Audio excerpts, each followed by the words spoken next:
নমস্কার বন্ধুরা, আপনাদের কি মনে আছে আজ থেকে ২ বছর আগে যখন গরমকাল এসেছিল? সাল তখন ২০২২। ওই ২০২২ সালকে হটেস্ট সামার এভার বলা হয়েছিল।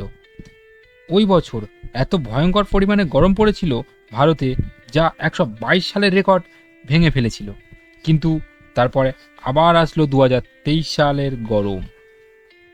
কিন্তু ২০২৩ সালের গরম এতটাই জ্বালাধারা গরম ছিল যে বিজ্ঞানীরা বলল আগামী ২০০০ সালের মধ্যে এটাই সব থেকে হটেস্ট গরম। কিন্তু ফের আসলো ২০২৪ সাল, জানুয়ারি ২০২৪, হটেস্ট জানুয়ারি এবার রেকর্ডেড। ফেব্রুয়ারি ২০২৪, হটেস্ট ফেব্রুয়ারি এবার রেকর্ডেড। আবার আসলো মার্চের ২৪, মার্চ ২০২৪, হটেস্ট মার্চ এবার রেকর্ডেড।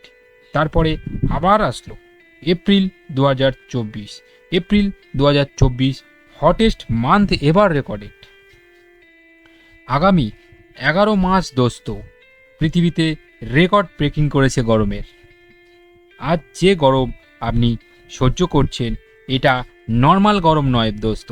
আর আপনি একলা নয় যে শুধুমাত্র আপনি একলা এই প্রবলেমটা ফেস করছেন, এটা সারা বিশ্ব, হোল ওয়ার্ল্ডের লোক সেম প্রবলেম ফেস করছে।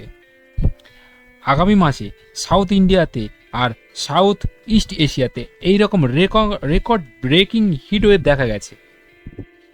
ভিয়েতনাম, সিঙ্গাপুর, মালয়েশিয়া, ইন্দোনেশিয়া এইরকম সব জায়গায় টেম্পারেচার দেখা গেছে। ফিলিপিন্সে হিট ইন্ডেক্স 50 ডিগ্রি পার করে গেছিল। উত্তরাখণ্ডে ফরেস্ট ফায়ার দেখা গেছিল।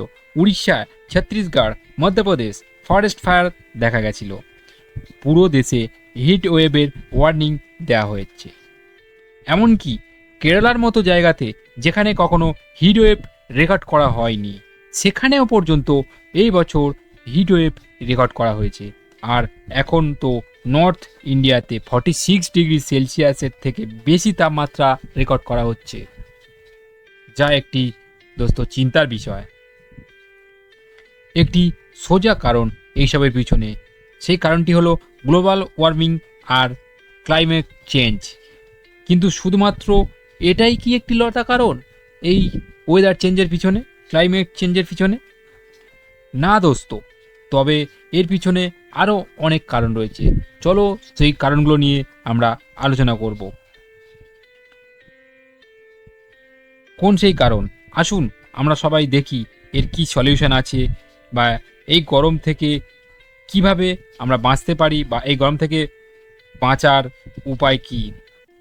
প্রথমে তো আমাদের এটাই বুঝতে হবে দোস্ত, এইরকম ধরনের ওয়েদার ইমেজ শুধুমাত্র ইন্ডিয়া আর এশিয়াতে নয়, বাল্কি পৃথিবীর সব জায়গাতেই দেখা যাচ্ছে এইরকম ধরনের গরম।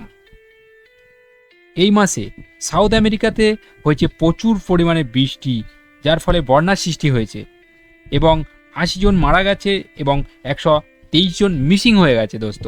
এবং ব্রাজিলে এমন ভয়ানক ফ্লাড এসেছে যে ১৫ লাখের বেশি লোক ডিসপ্লেসড হয়ে গেছে, পুরো শহর জলের নিচে ডুবে গেছে দোস্ত।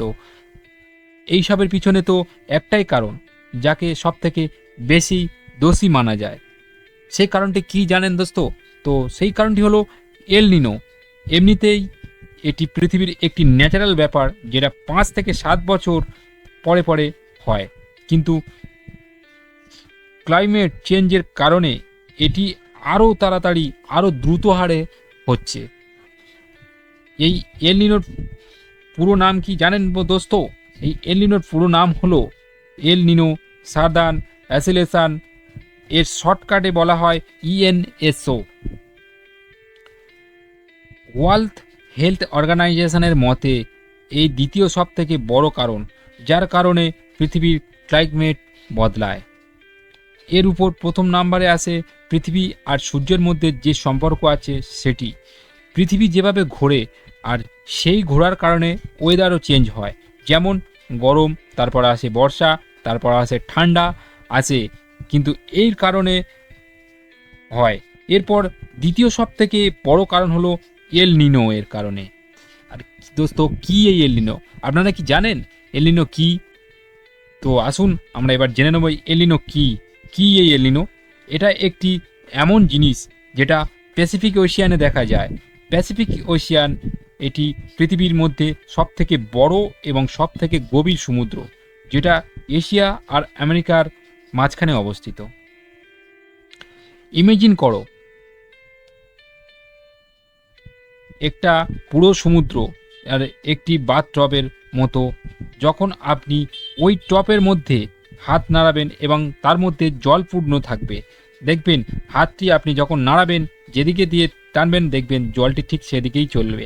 আবার যখন হাতটি বার করে নেবেন, ফের আবার জলটি ফিরে আবার সেই সেম জায়গাতে এসেই দাঁড়িয়ে যাবে।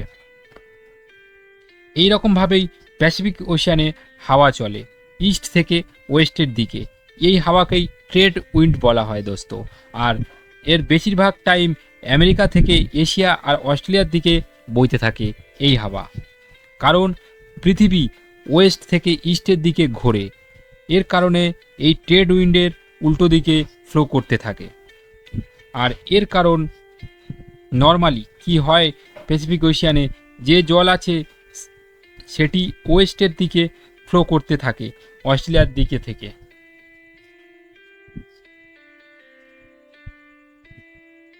আর যখন উপরের জল ওই অস্ট্রেলিয়ার দিকে ফ্লো করতে থাকবে, তখন ইস্টের দিকে সমুদ্রের নিচের জল আছে সেটি উপরের দিকে আসতে থাকে।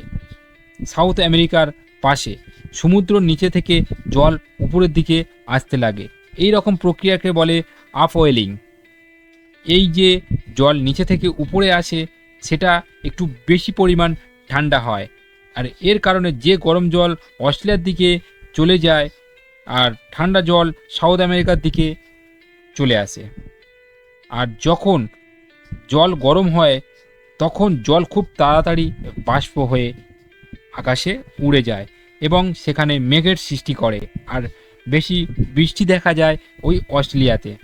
কিন্তু আবার ইমেজিন করো যে এই ট্রেড উইন্ড কমজোর হয়ে গেছে, তখন কি হবে দোস্ত? তখন উপরে যে গরম জল ছিল সেটাই সবসময় গরমই থাকবে। সেই জলটি আর ফ্লো করে বইবে না একদিক থেকে অন্যদিকে, আর নিচের ঠান্ডা জলও আর উপরের দিকে আসবে না। যে বৃষ্টি অস্ট্রেলিয়ার দিকে হতো ওই বৃষ্টি প্যাসিফিক ওশিয়ানের মাঝখানে যে কোনো জায়গাতেই হবে দোস্ত। তারপর অস্ট্রেলিয়ার ওয়েদার অনেক ড্রাই হয়ে যাবে। এটাই হলো এল নিনোয়ের কারণ, আর এটাই হলো এল নিনো, যেটা একটি সার্কেলের মতো হয়। কিন্তু এটা কোনো রেগুলার সার্কেল নয় দোস্ত। এটা কখনো কখনো 4 বছর পর, আবার কখনো 5 বছর পর, আবার কখনো 7 বছর পর হয় দোস্ত। কিন্তু যখন এটা হয় এই এল নিনো, তখন এটা 6 থেকে 12 মাস পর্যন্ত চলতে থাকে। কিন্তু এই এল নিনোর কারণে পুরো পৃথিবীর ওয়েদার প্যাটার্ন চেঞ্জ হয়ে যায়। অস্ট্রেলিয়া আর সাউথ ইস্ট এশিয়াতে বেশি গরম পড়ে, বেশি ড্রাই হয় এবং সেখানে হিট ওয়েভের দেখা যায়। আর অস্ট্রেলিয়াতে যে ওয়াইন ফায়ার হয়েছিল আপনাদের মনে আছে দোস্ত, 2020 সালে ভয়ঙ্কর ওয়াইন ফায়ার হয়েছিল। এর পিছনে কারণ কি ছিল জানেন দোস্ত? ওই এল নিনোই ছিল এই ওয়াইন ফায়ারের পিছনের মূল কারণ। তারপর থেকে আজকের দিন জানুয়ারি 2023 থেকে এখনো পর্যন্ত আরেকটি এল নিনো চলছে পুরো ওয়ার্ল্ডে। ইন্টারেস্টিং কথা এটা হলো যে সাউথ আমেরিকার উপরে এল নিনোয়ের উল্টো প্রভাব পড়ে, যেটা এশিয়া আর অস্ট্রেলিয়ার উপরে পড়ে। এর মানে সাউথ আমেরিকার উপরে বেশি বৃষ্টি দেখতে পাওয়া যায় এবং কোল্ডও বেড়ে যায়। এর কারণে কি হয় জানেন দোস্ত? এর কারণে আজ ব্রাজিলে যে ভয়ঙ্কর ফ্লাড হয়েছিল, এর কারণ ছিল ওই ফ্লাডের কারণ। আর এছাড়াও এর উল্টো আরেকটি কারণও আছে, যেটা এল নিনোয়ের কারণ না হলেও আরেকটি কারণ হলো দ্য লা নিনো। এটি একটি স্প্যানিশ ভাষা দোস্ত। এই এল নিনো আর লা নিনো এই দুটো কথার মানে দোস্ত আলাদা আলাদা। এই দুটো কথার মানে কি জানেন দোস্ত? এল নিনো এর মানে হলো দ্য বয়, আর লা নিনো এর মানে হলো দ্য গার্ল। এই লা নিনো নিয়ে ভিডিওটি পরের ভিডিওতে আলোচনা করব। পরের ভিডিওতে এটা নিয়ে লা নিনো নিয়ে কথা বলবো দোস্ত। আজকের ভিডিওটা এই পর্যন্ত, নাহলে ভিডিওটা অনেক বড় হয়ে যাবে দোস্ত। এই লা নিনো কি সেটা পরের ভিডিওতে আলোচনা করব দোস্ত। আর পরের ভিডিওটা অবশ্যই দেখবেন দোস্ত, তাহলে পুরোটাই বুঝতে পারবেন। তো আজকের মতো ভিডিওটা এখানে সমাপ্ত করছি দোস্ত, এবং এই ভিডিওর মধ্যে যদি কোনো ভুল ত্রুটি কোনো কিছু হয়ে থাকে দোস্ত কমেন্ট করে জানাবেন এবং সব কিছু বলবেন, আমার পাশেও থাকবেন প্লিজ। যদি ভিডিওটা ভালো লাগে চ্যানেলটিকে সাবস্ক্রাইব করুন, লাইক করুন, কমেন্ট করুন। দেখা হবে দোস্ত পরের ভিডিওতে। এখনকার মতো টাটা, বাই বাই।